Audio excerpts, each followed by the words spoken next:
My name is Deborah Rowe. I am the Program Manager for People's Action for Clean Energy. And on behalf of PACE and Clean Water Action, I want to welcome all of you to tonight's presentation. I know it's going to be a fantastic one. We have three great speakers, Annalisa Mayon, John Rountree, and Barry Kresh. And I know that there'll be lots of questions. We will have a Q&A at the end of the program, so be sure to put your questions in the chat so we won't get too carried away with those. Before we get started, I would like to share a little bit about each of our presenters tonight. Annalisa Mayon is an entrepreneur, advocate, and EV Club of Connecticut leadership team member, helping to pave the way to a sustainable future. She's deeply committed to advancing the club's mission of rapidly electrifying transportation in Connecticut, and it is fond of calling it the 38% solution to climate change. She influences consumer attitude and behaviors towards EVs as CEO of Sustain, a company dedicated to uniting, nurturing, and growing the community dedicated to sustainable living. Her advocacy efforts run the gamut from educating legislators to testifying in Hartford and writing op-eds to inform and inspire the public. When she's not in her office or driving her Tesla Model 3, she can be found cooking local in-season food in the kitchen or gardening to conserve and restore native New England plants and their pollinators. A woman after my own heart. That's very, very cool. And our second speaker of the night is John Rountree with the American Institute of Architects. He is an architect based in Westport, Connecticut. Rountree Architects specializes in net zero residential architecture that integrates solar energy and passive house principles. John was founder and principal of Westport Solar Consultants from 2006 to 2014 and designed numerous PV systems on commercial, institutional, and residential projects. He was a founding member of the American Institute of Architects Connecticut Committee on the Environment, and in 1995 was appointed to serve on the National COTE Steering Committee. He has published numerous articles and has lectured extensively on the subject of photovoltaics and architecture. John lives in Westport, and his house derives 85% of its electricity from a 7.4 kilowatt roof integrated solar photovoltaic system. He recently leased a Chevy Bolt EV and charges it from roof integrated PV panels on his garage. And our third speaker of the night is Barry Kresh. Barry is a media research and marketing consultant by day and has long been involved in environmental activism. He has been an EV Club of Connecticut member and EV owner since 2012 and now serves as club president. His participation in the club includes doing the analytics, such as the interactive EV dashboard, which tracks EV adoption in Connecticut, analyzing the financials of the Westport Police acquiring a Model 3 patrol car, and whatever data he can get his hands on. He also writes and manages the website, has published multiple op-ed pieces supporting EV-friendly policy, and is frequently used as a resource for information about the state of EVs in Connecticut by the press and others. And with that, I will turn it over to Annalisa. Thank you very much.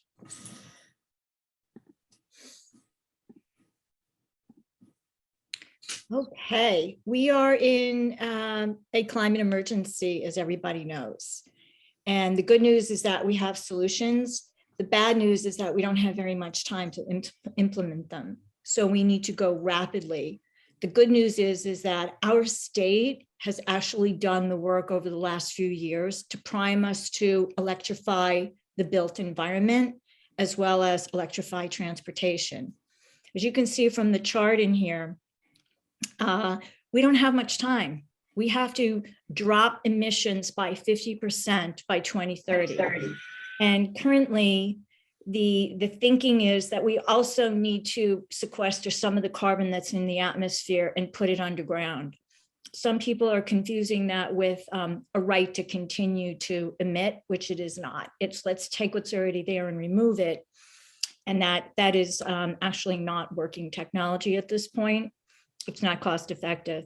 So the way we're going to do it is we're going to follow a plan that was put together by a genius, Saul Griffith. He is an Australian American engineer. He is the founder of Other Lab and Rewiring America, as well as a book called Electrify. That is his plan for how we get to that deep drop in the built environment and transportation and more. Today, we're just going to focus on those two things. So this is our last and best chance to limit warming to 1.5 to 2 degrees.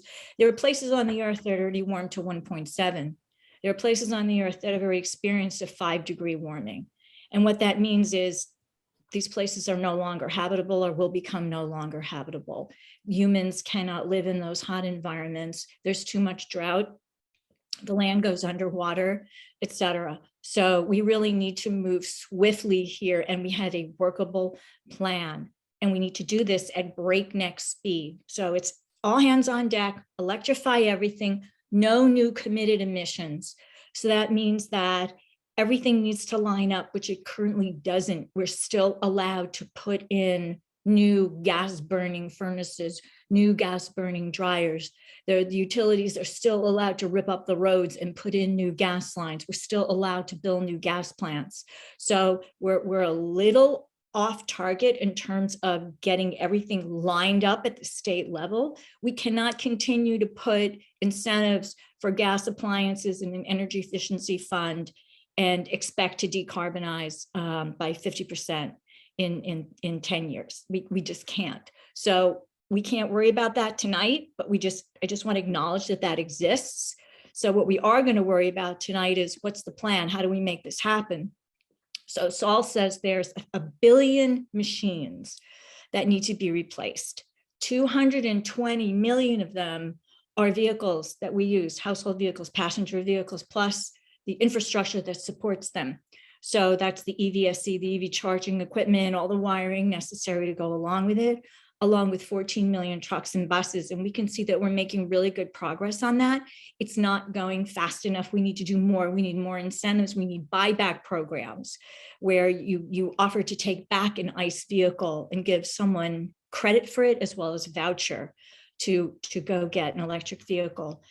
We just had too many situations where you can't get people off the dime unless you incentivize them appropriately for their lifestyle and for their financial situation. So we have to rapidly decarbonize the built environment as well.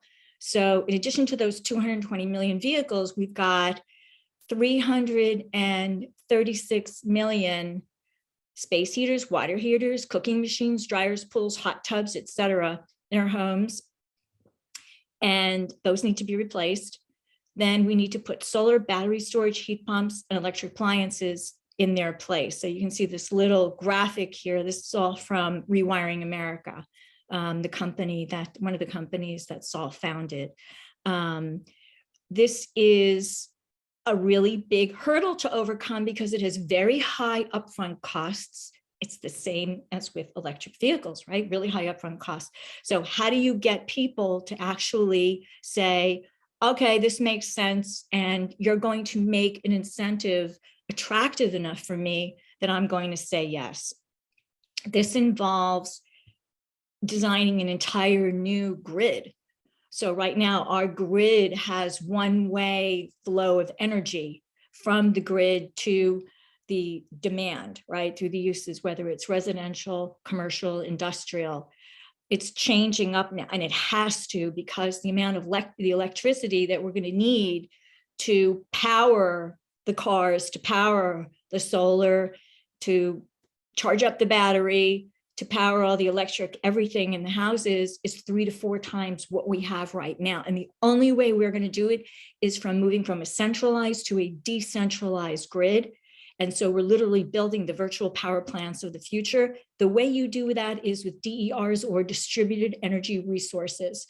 So that is any technology that either provides electric capacity like solar PV, or energy where you need it. And right now that's battery storage, like power walls. It's becoming the batteries in cars. So these are all part of the plan. So you can see this little graphic here right now. This is the way it works. And then tomorrow. And so these are grid connected. These are not standalone. And it's important to note that the incentives here are for grid connected homes, buildings, et cetera. So the big design came from PURA, the Public Utilities Regulatory Authority. They worked with the Connecticut Green Bank, with DEEP, the EDCs, right, the utilities, as well as the Connecticut General Assembly to create this new network where we're going to decarbonize, we're going to have grid neutrality, everyone's going to be treated equally, and it's going to be affordable. Their goal is 1,000 megawatts of energy storage by 2030, and it's starting next month. Everything is queued up. It's not fully baked. It's mostly baked. There are some details that are outstanding. So I'm just going to share with you a smattering of what's coming in these incentives, but know that they are for residential, commercial, and industrial, and they are really heavy on grid edge communities, distressed communities, low-income communities, MUDs, right, multi-unit dwellings. You can see the URL here if you want to see the press release, but their language is less friendly than the language we're using tonight. So we encourage you to ask questions to us. Of those 1,000 megawatts of energy storage by 2030, 680 of those are front of the meter. The rest are grid tied. So that front of the meter is all of us, what we're going to be putting in our houses and buildings. So this is just one tiny piece of the incentives, okay, here. So there are two slots. The first slot is the upfront. The second slot is the performance. Only new projects are eligible for both. Existing projects can apply for the performance-based incentives, which I like to call PBI. You can pair the solar PV systems, or you can do it alone. The average incentive is around 200 kilowatts per hour of battery capacity.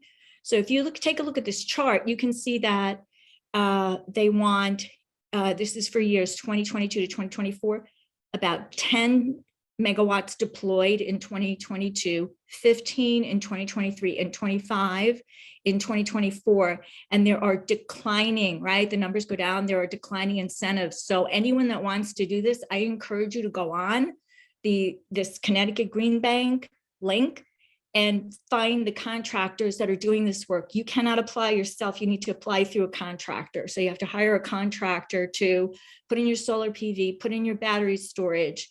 And the really amazing news is that the incentives are big. So it's $7,500 per project maximum. So a Powerwall, for example, is 13.5 kilowatts. If you need two, that's 5,400. That's really great. Then you can apply the federal ITC on top of that, the 26% on top of that. So you can bundle those, which is really amazing. And then you can participate in their performance-based incentives. That's where you allow them to tap into your battery storage, for example. And no, they don't do it when there's a storm coming. They shut down the program ability to tap into your storage 2 days prior to storms. And there's always a reservoir of 20% left in there. So again, if you want to be part of that 10 megawatts that's deployed next year, I would say, find a contractor, jump on it and get your application in, because I think, and I think it's 50-50 residential CNI is how they want to allocate it. Again, where the priority is grid edge, distressed communities, MUDs, et cetera. So the reason why they want the battery storage, obviously, is so that you can power your own home should the grid go down, right? So you can power essential appliances like heating, cooking, et cetera.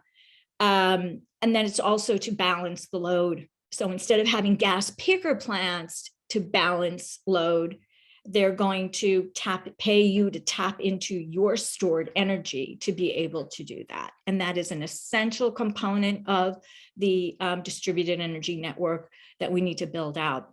So this is these are, really incredible things coming, and we need to understand what a house looks like, what the car looks like, how they work together.